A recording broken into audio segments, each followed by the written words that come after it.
A'udzubillahi minasyaitonirrajim. Bismillahirrahmanirrahim. Assalamualaikum warahmatullahi wabarakatuh. Alhamdulillahirabbil alamin wa bihi nasta'inu ala umuri dunya waddin. Wassalatu wassalamu ala asyrafil anbiya'i wal mursalin sayyidina Muhammadin wa ala alihi wa sahbihi wa man tabi'ahu ila yaumiddin. Para pemirsa dimanapun Anda berada, semoga berbahagia selalu. Saya memohon dukungannya kepada Anda semuanya untuk sudi kiranya memberikan subscribe-nya supaya saya dalam membacakan buku-buku ini semakin bersemangat. Terima kasih atas perhatiannya kepada pemirsa semuanya dimanapun Anda berada. Anda dapat menemukan channel ini. Marilah kita panjatkan puja dan puji syukur kehadirat Allah Subhanahu wa Ta'ala, di mana pada kesempatan kali ini sangat berbahagia bisa insya Allah akan membacakan kembali buku bestseller 37 masalah populer yang disusun dan dari karya Profesor Dr. Kiai Haji Abdul Somad LCMA.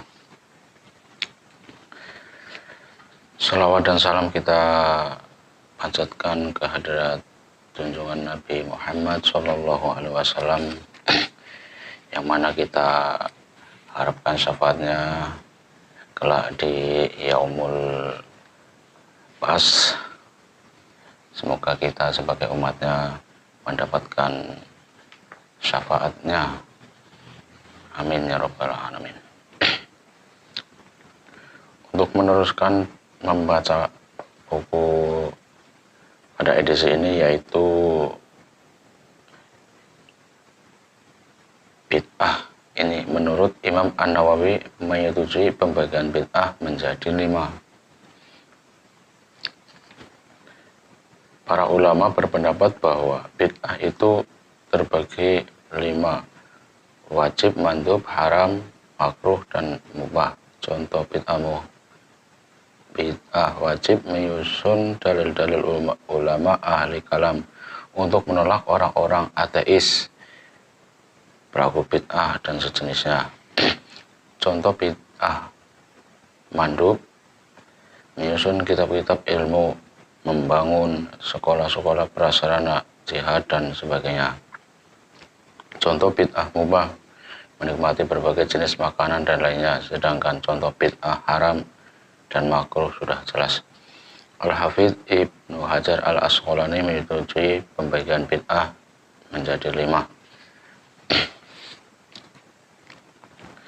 Bid'ah terkadang terbagi ke dalam hukum yang 5: wajib, mandub, haram, makruh, dan mubah. Jika tidak dilakukan Nabi, maka haram. Benarkah yang selalu dijadikan dalil mendukung argumen ini adalah perkara yang ditinggalkan, tidak dilakukan Rasulullah Shallallahu Alaihi Wasallam, berarti mengandung makna haram. Tidak ada satupun kitab usul fikih maupun kitab fiqh memuat kaidah seperti ini. Kaidah ini hanya buatan sebagian orang saja.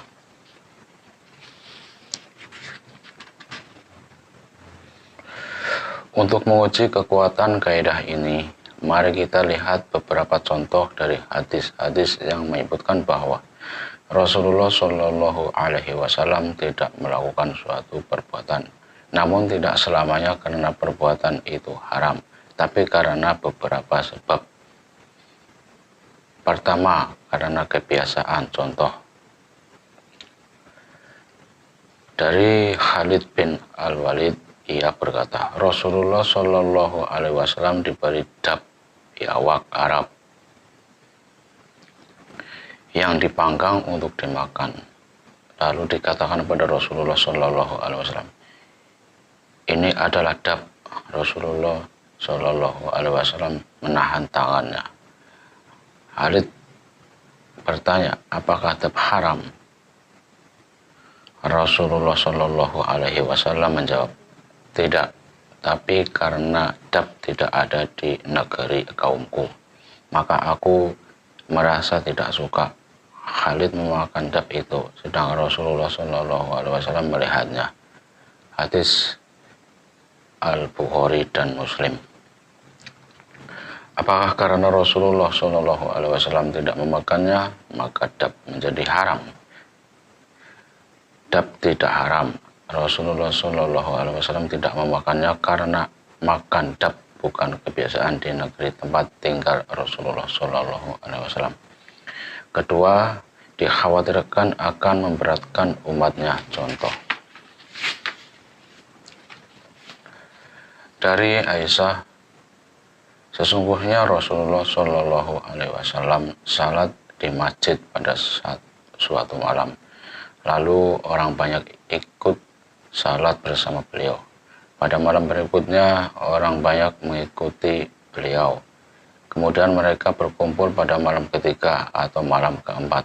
Rasulullah Shallallahu Alaihi Wasallam tidak keluar rumah. Pada waktu paginya Rasulullah Shallallahu Alaihi Wasallam berkata, aku telah melihat apa yang kalian lakukan. Tidak ada yang mencegahku untuk keluar rumah menemui kalian. Hanya saja aku khawatir ia diwajibkan bagi kalian. Itu terjadi di bulan Ramadan. Hadis riwayat Al-Bukhari dan Muslim. Rasulullah Shallallahu Alaihi Wasallam tidak ke masjid setiap malam. Apakah perbuatan ke masjid setiap malam itu haram? Tentu saja tidak haram. Mengapa Rasulullah tidak melakukannya? Bukan karena perbuatan itu haram, tetapi karena khawatir memberatkan umat Islam. Contoh lain,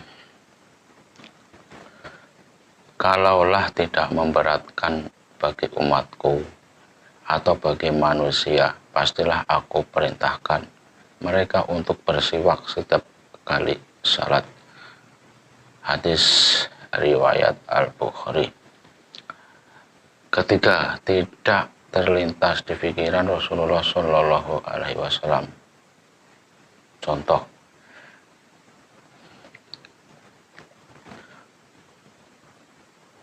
dari Jabir bin Abdillah, ada seorang perempuan berkata, wahai Rasulullah, sudikah aku buatkan untuk engkau sesuatu? Engkau duduk di atasnya, sesungguhnya aku mempunyai seorang hamba sahaya tukang kayu. Rasulullah Shallallahu Alaihi Wasallam, jika engkau mau. Perempuan itu membuatkan mimbar. Hadis riwayat Bukhari dan Muslim. Rasulullah Shallallahu Alaihi Wasallam tidak membuat mimbar. Bukan berarti mimbar itu haram, tapi karena tidak terlintas untuk membuat mimbar sampai perempuan itu menawarkan mimbar. Lalu apakah karena Rasulullah Shallallahu Alaihi Wasallam tidak membuatnya, maka mimbar menjadi haram? Tentu saja tidak. Keempat, karena Rasulullah Shallallahu Alaihi Wasallam lupa. Contoh, Abdullah bin Mas'ud berkata, Rasulullah Shallallahu Alaihi Wasallam melaksanakan salat. Ibrahim berkata, saya tidak mengetahui apakah rakaat berlebih atau kurang. Ketika salat telah selesai, dikatakan kepada Rasulullah, apakah telah terjadi sesuatu dalam salat? Rasulullah Shallallahu Alaihi Wasallam kembali bertanya, apakah itu? Mereka menjawab, engkau telah melakukan anu dan anu. Kemudian Rasulullah Shallallahu Alaihi Wasallam menekuk kedua kakinya dan kembali menghadap kiblat. Beliau sujud 2 kali kemudian salam. Ketika Rasulullah Shallallahu Alaihi Wasallam menghadapkan wajahnya kepada kami, ia berkata, jika terjadi sesuatu dalam salat, pastilah aku beritahukan kepada kamu. Tapi aku hanyalah manusia biasa sama seperti kamu. Aku juga lupa sama seperti kamu. Jika aku terlupa, maka ingatkanlah aku. Hadis riwayat Al-Bukhari dan Muslim.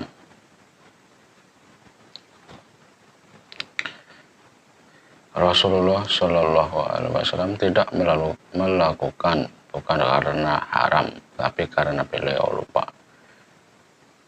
Kelima, karena khawatir orang Arab tidak menerima perbuatan Rasulullah Shallallahu Alaihi Wasallam. Contoh dari Aisyah, sesungguhnya Rasulullah Shallallahu Alaihi Wasallam berkata kepada Aisyah, wahai Aisyah, kalaulah bukan karena kaummu baru saja meninggalkan masa jahiliyah, pastilah aku perintahkan merenovasi Ka'bah.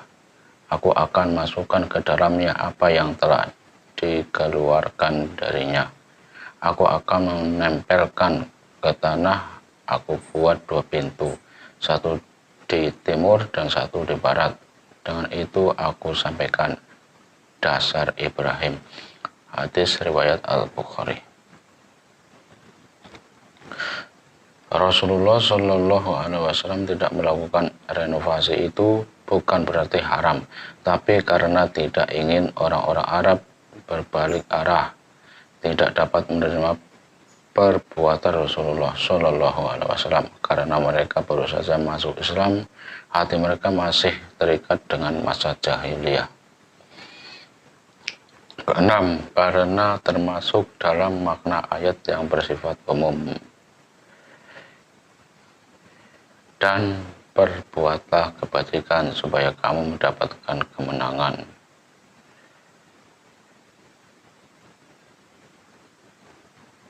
Rasulullah Shallallahu Alaihi Wasallam tidak melakukannya, bukan berarti haram, tapi masuk dalam kategori kebaikan yang bersifat umum.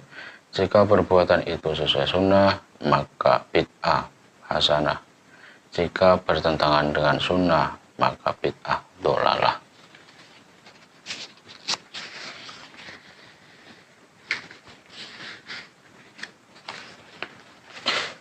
Jika tidak dilakukan Rasulullah Shallallahu Alaihi Wasallam maka haram. Adakah kaidah ini? Inilah yang dijadikan kaidah membuat orang mengharamkan yang tidak haram, membid'ahkan yang tidak bid'ah. Adakah kaidah seperti ini dalam ilmu usul fikih? Pertama, kaidah haram ada 3. Huruf A, nahi, larangan kalimat langsung. Contoh, wala taqrabus zina. Wala taqrabus zina, dan janganlah kamu mendekati zina. Quran surat Al-Isra 17:232. Nafi, larangan kalimat tidak langsung. Contoh, wala bagtab ba'dukum ba'du, dan janganlah menggunjing satu sama yang lain. Quran Al-Hujurat ayat surat 49 ayat 12. Huruf C, wa'id, ancaman keras. Contoh,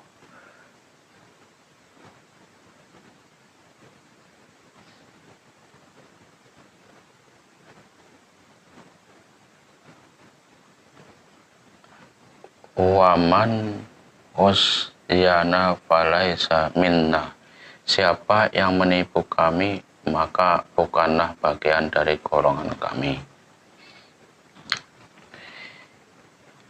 Cukupkan sekian malam ini membacanya, kita teruskan besok dengan masih banyak. Ini dari yang pertama, besok yang kedua, yang diperintahkan Rasulullah Shallallahu Alaihi Wasallam lakukanlah, yang dilarang Rasulullah Shallallahu Alaihi Wasallam tinggalkanlah.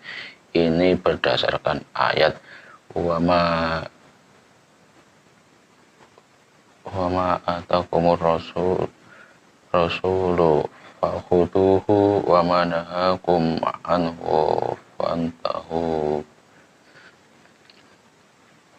Apa yang diberikan Rasul kepadamu maka berimanlah, dan apa yang dilakukannya bagimu, apa yang dilarangnya bagimu, maka tinggalkanlah.